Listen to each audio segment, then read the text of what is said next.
أعوذ بالله من الشيطان الرجيم بسم الله الرحمن الرحيم الحمد لله رب العالمين والصلاة والسلام على نبينا محمد وعلى آله وأصحابه أجمعين أما بعد Esselamu Aleyküm ve Rahmetullahi ve Berekatuhu.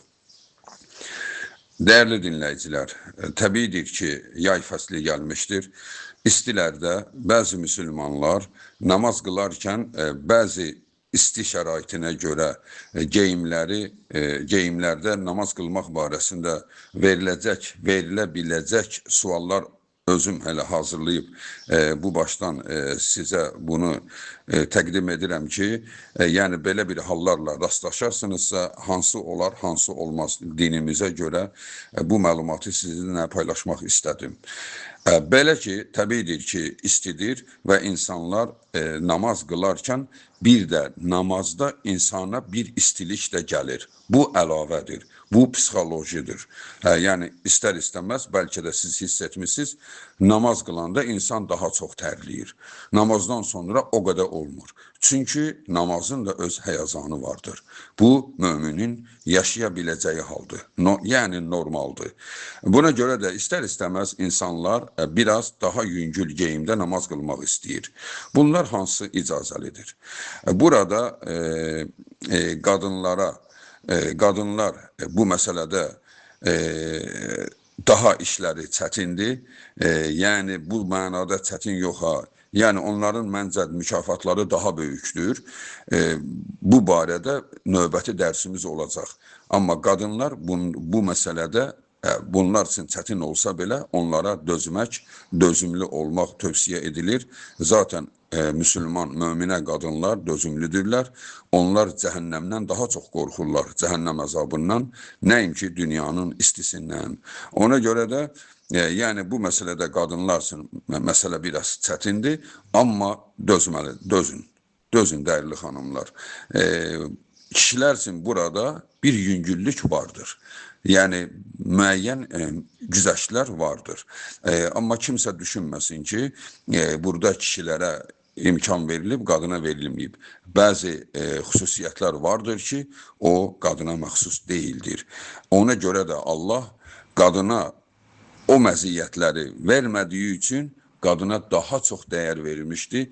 Qadın üçün cənnətə getməyi daha da asanlaşdırmışdı. Ağıllı qadınlar bunu bilirlər. Qadın üçün cənnətə getmək daha asandır. Ailəsi olur, ailəsi ilə kifayətlənir, namusuna, ismətinə sığınır və Allah da onu kişinin əli ilə yedizdirir, geyindirir və beləliklə də onun üzərinə ağır yükləri qoymur. Və ona görə də yəni qadınlar elə düşünməsinlər ki, bizim işimiz çətindir. Çətin deyil. Sizin üçün cənnət asandır. Və nə qədər də sürətlə bağışlanacağınızı Allah Rəbbinizlə görüşəndə görəcəksiniz. Bəli, deməli, kişilər namaz qılarkən hara qədər örtünməlidir? Kişilər namaz qılarkən diz qapaqlarının altından çiyinlərinə qədər örtünməsi vacibdir. Bu o demək deyildir, yəni bu formada onun üçün bəyənilən haldır. Xeyr, yəni ən vacib hissəsi budur. Yəni daha geniş, daha uzun geyib bədənini örtürsə, o daha etibarlısıdır. Yəni minimum hara qədər açıla bilər. Dizin altı, yəni bizim bugün bildiyimiz bəzi şort geyimləri ki var, dizi örtür. Diz örtümü də namazın hər vəziyyətində olmalıdır. Yəni, düz qalanda diz örtülür, təşəhhüdə oturanda budları görünür. O olmaz, o namazı pozur. Yəni, bir kişinin minimum örtüləcək hissəsi dizlərin altı və çiyinləridir. Hökmən bura qədər örtünməlidir. Yəni, əgər sənin bir kişinin geyindiyi şort geyimi dizlərini örtürsə, bəli, şort geyimində namaz qıla bilər. Dediyimiz kimi, namazın hər vəziyyətində dizləri örtünməlidir. Rukusunda, səcdəsində, hər vəziyyətində. Bəli, o geyimdə namaz qıla bilər. Bu icazəlidir. Çiyinlərə gəldikdə isə mayka ilə, yəni canlıq ki var, onunla namaz qılmaq bəyənilmir, olmaz. Çiyinlər örtünmə hissəsi minimum ən azı kimana vəziyyətində örtünməlidir. Yəni kimana geyimləri ki var, yəni çiyinləri örtür, amma qollar açıq qalır. Yəni qoltuqlar görünür, onun zərəri yoxdur. Yəni kişinin çiyini örtülü olmalıdır. Amma maykada çiyin örtülmür. Yəni canlıqda çiyin örtülmür. Yəni mayka ilə namaz qılmaq olmaz. Kimsə qılsa namazı batil deyil, amma məkruhdur, yəni bəyənilməyəndir. Belə namaz qılınmasın. Bu namaz ədəbindən deyil. Mayka ilə namaz qılmaq olmaz.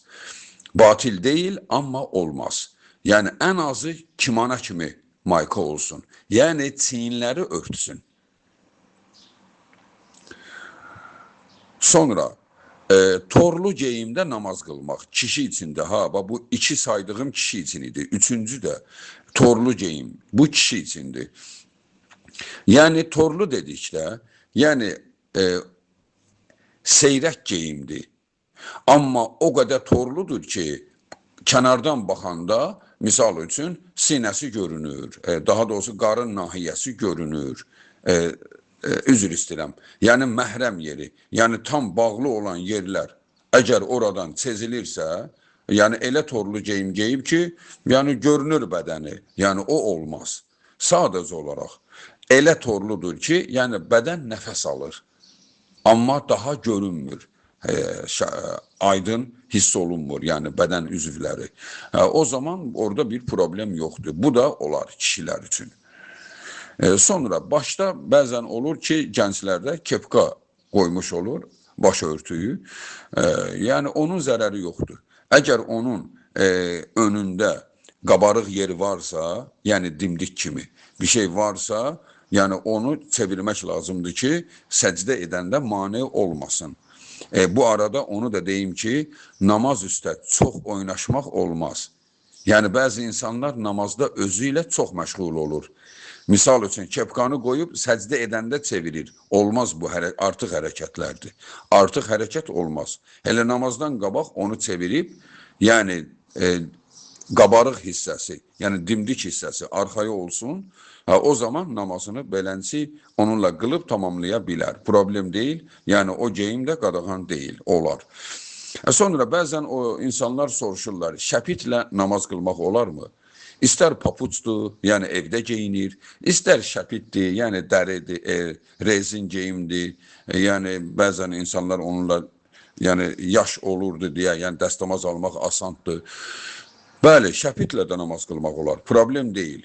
Ruku səcdə edəndə, təşəhhüd edəndə səni incitmirsə, rahat onunla oturub dura bilirsənsə, şəpitdir, papuçlardır, evdə geyilən papuçlardır, onlarda namaz qılmaqda bir problem yoxdur, bu icazəlidir.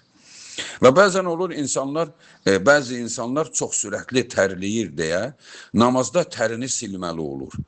Ola bilər də yerə səcdə edir, taraxır üzündən, silmək istəyirsə, əgər məcbur qalsa buna, yəni çox yan hərəkətlər etməmə şərti ilə üzərindəki geyimdirmi və yaxud da ki, yanına dəsmal qoyub bununla, yəni qeyri-adi tərləyəndirsə, tərini silib namazını davam edə bilər. Ola bilsin də tər gözünə girir, onu incidir. Belə tərini silib namaza davam edə bilər. Amma bu hərəkəti edərkən namaz sözünü demək lazım deyil. Misal üçün deyirsən, Elhamdülillahi Rabbil alemin, tərini sil. Yoxsa bu sözü deyərkən Elhamdülillahi Rabbil alemin deyə hərəkət etmə. Yəni tərini sildin, sonra sözü davam eylə. Yəni hərəkətdəykən söz demə. Bunu qorumaq lazımdır. Amma qadınlara gəldikdə isə, qadınlar təbiidir ki, tam örtünür. Üzündən başqa. Yəni namazda üzü örtmək qadın üçün qadağandır.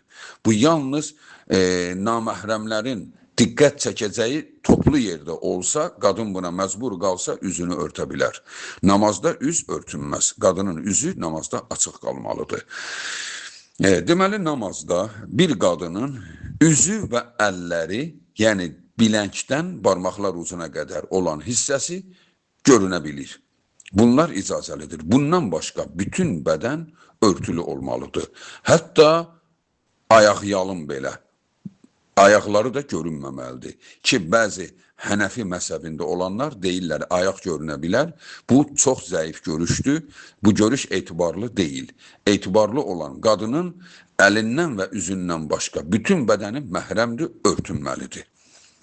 Bütün bədən örtünür. Əgər ayağı, yəni qadın corab geyinmək istəmir, namaz qılmaq istəyir. Əgər örtüyü çox uzundursa, yəni o qədər, yəni ki, örtüyü uzundur ki, yəni onun ayaqları görünmür. Namaz qılanda qadının ayaqları örtünmüş olur. Ruku edəndə də, səcdə edəndə də ayaqları görünmürsə əgər, bəli, ayaq yalın bu şərti ilə namaz qıla bilər. Yəni, namazın hər vəziyyətində ayağı görünmür. Belə qıla bilər. Corabsız da, yəni corabsız qadın namaz bu şərtlə qıla bilər. Amma bu şərt olmayacaqsa, yəni corabla namaz qılsın. Qadın da belə, yəni əgər qadın torlu geyim geyibsə, yəni bədəni nəfəs alsın deyə, torlu geyim geyirsə, yəni o torlu geyim onun bədənini göstərəcək torlu geyimdirsə, onun zərəri yoxdur. Yox, Allah qorusun, bədəni görünəcək bir torlu geyimdirsə, təbiidir ki, o namaz batildir, özü də günahkar olur. Bəli, dəyərli insanlar, namaz qılarkən bu cür məziyyətlər insana güzəşt verilmişdir. Bunlar icazəlidir. Amma ki, unutmayaq ki, diqqət heç vaxt yayınmamalıdır. Yəni, bütün bunlar da elə ona görədir. Və bəzən də olur, insanlar dar geyinməsinə görə bu yay günlərində, daha doğrusu, məsələn, fikirləşir ki, kişidir, fikirləşir ki, qolu gödək geymişəm, biricilə namaz qılıram, yenə də belə çox istidir və bəzi insanlar burada dar geyim xətasına düşür. Dar geyim geyir, biz unutmayaq, anatomiyanı da yaddan çıxartmalı deyilik. Bizim bədənimiz nəfəs almaq üçün Allah onu elə yaratmışdır ki, nə qədər nəfəsi rahat alırsa, o qədər buxarlanma bədəndə düzgün gedir, stabil gedir. Bədəndə buxarlanma düzgün getdi, sən çox da tərləməyəcəksən. Amma bu bədənin buxarlanması pozulanda ki, çox vaxtı bu dar geyimdə olur. Baxırsan ki, bəzi gənclər çox dar geyinib, dar geyim, hətta gödək geyinsən belə səni tərlədəcək. Çünki həmən hissədə ki, bədəni sıxır o geyim, həmən yer buxarlana bilmir. Buxarlanma orada düzgün getmir deyə insan bədəninə istilik gəlir.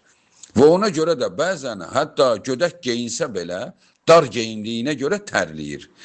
Onun üçün də ərəblərdə cələbiyyə geyimi var. Ərəb mədəniyyətini bilənlər bilirlər bu geyimi. Yəni uzun geyimdir, xalat kimi. Yəni önü də bağlıdır, xalat kimi deyil, sadəcə olaraq uzundur. Çiyindən atılır ayaqlara qədər.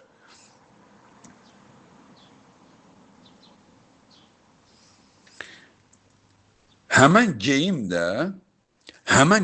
də rahat olduğuna görə insan orada tərləmir. Bəli, o geyimdə insan tərləmir, çünki baxmayaraq ki, bütün bədəni örtüb, amma ki, rahatdır deyə, yəni kip bədənə yapışmayıb deyə insanı tərlətmir. Ona görə də bəzi qadınlarımız da, yəni istəyirlərsə yay günlərində rahat namaz qılsınlar, geyimlərini çox sərbəst etsinlər. Çox sərbəst olandan sonra bir də ki, psixoloji olaraq beyninə həyəcan vermə. Namaza başlayıram, indi tərləyəcəyəm, haçan namaz bitər, yəni tərləməyim. Bunları düşündükcə daha çox tərləyəcəksən. Amma özünü asuda burax, rahat qal, bilginən ki, bu namazı qılacaqsan. Tər də ki, yəni sənin öz bədəninin suyudur, yəni tər o qədər də qorxunc bir şey deyil. Yəni tər bədəndən çıxırsa, zaten yaydırsa, tez-tez insanın çinməsi də olur və bu tərin də qoxusu olmur. Ümumiyyətlə insan bədəninin tərinin qoxusu olmur təzə ikən. Tər köhnələndə qoxu verir. Yəni tər üzərinə tər gələndə qoxu verir, köhnə tər qoxuyur. Yoxsa o da ki, yağdır, bədənin yağıdır deyə o qoxu verir. Yəni bu da köhnəyə aiddir. Yəni insan çimdiyi gün nədənsə heç tərinin qoxusu olmur. Amma o bir gün qalandan sonra onda qorxu olur. Yəni bu qorxu da yoxdur. Yəni tərlə də nə olacaq ki? Yəni tər də insan anatomiyasına o qədər faydası var ki, yəni çox da tərdən qorxmaq lazım deyil. Tərləmək lazımdır. Tərləyirsənsə, deməli bədənində proses normal, düzgün gedir. Tərlə, çünki bədənin duzlanması da bədəndən çıxır. Yəni bu qədər də bunu həyəcanlanıb qorxmaq lazım deyil. Çünki qorxduqca hər iş belədir. O daha da irəli gedir, sənin işini daha da çətinləşdirir və həyəcanlandıqca namazının da dadı itir. Beləliklə, rahat geyim geyək ki, namazlarımızı da onda qıla bilək. Bu güzəştlər də icazəlidir. Vəssalamu aleykum və rəhmətullahi və bərəkətuhu.